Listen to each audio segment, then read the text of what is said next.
Hi guys, welcome back sa aking YouTube channel. Mag-install pala ako ng auto side mirror folding system. Pag nag-lock unlock siya, magtutupi din yung side mirror. Ito yung relay gagamitin natin. Titingnan ko kung mapaubra ko na universal.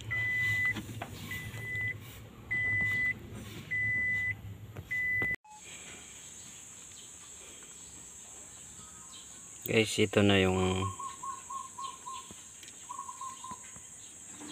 connection ginawa ko.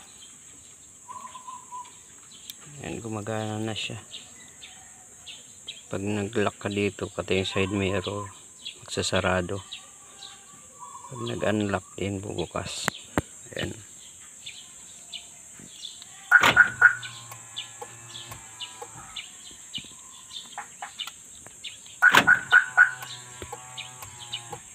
Ayan.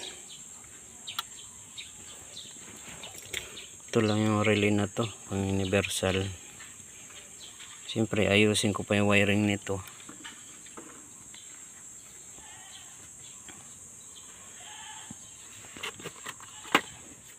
Ito may manual naman siyang kasama, kaya hindi kayo malilito nito.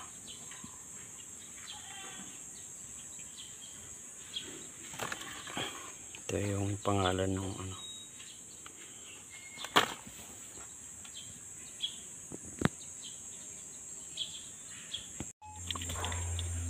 Guys, ito na yung final na pagka-wiring.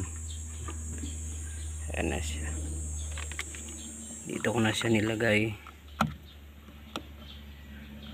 Tsaka dito na rin ako kumuha ng power. Ito yung fuse nya. Tapos yung ground dito na din. Ito. Pwede na tayo mag-testing sa labas.